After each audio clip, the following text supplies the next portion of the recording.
মুসলিম পরিবারে যখন কোনো শিশু সন্তান জন্মগ্রহণ করবে, সেই জন্মপ্রাপ্ত শিশুর কানে রাসূল সাল্লাল্লাহু আলাইহি ওয়াসাল্লাম বলেছেন যে তার কানে কি দাও?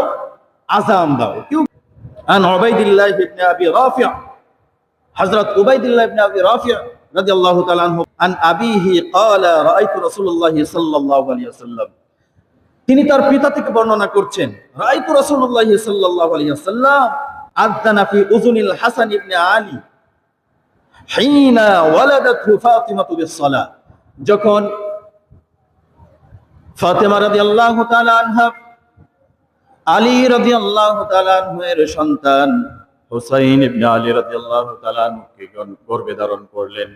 গর্ভে ধারণ করার পরে এই শিশু সন্তান যখন জন্ম গ্রহণ করে দুনিয়ার জমিনে আসলো, রাসূল সাল্লাল্লাহু আলাইহি ওয়াসাল্লাম আযানা ফি উযুনিল হাসান, হাসান রাদিয়াল্লাহু তাআলা আনহু-এর কানের মধ্যে নামাজের আজানের, যেভাবে নামাজের জন্য আজান দেওয়া হয় ঠিক এমন করে হাসান রাদিয়াল্লাহু তাআলা আনহুর কানে আজান দিয়েছে। সুবহানাল্লাহ। রাসূল নিজে আজান দিয়েছেন কার? নাতির। ফাতেমা রাদিয়াল্লাহু তাআলা আনহুর গর্ভ থেকে যখন সন্তান ইমাম হাসান রাদিয়াল্লাহু তাআলা আনহু আসলেন, রাসূল সাল্লাল্লাহু আলাইহি ওয়াসাল্লাম কি করলেন? ওয়ালাদাতহু ফাতিমা, যখন ফাতিমার সন্তান জন্মগ্রহণ করলো বিস-সালাত, তখন রাসূল সাল্লাল্লাহু আলাইহি ওয়াসাল্লাম কি করলেন? নামাজের জন্য আমরা যেরকম ভাবে আজান দেই, এরকম ভাবে শিশু সন্তানের কানের মধ্যে রাসূল কি করলেন? আজান দিলেন। এটা পিতামাতার একটা দায়িত্ব।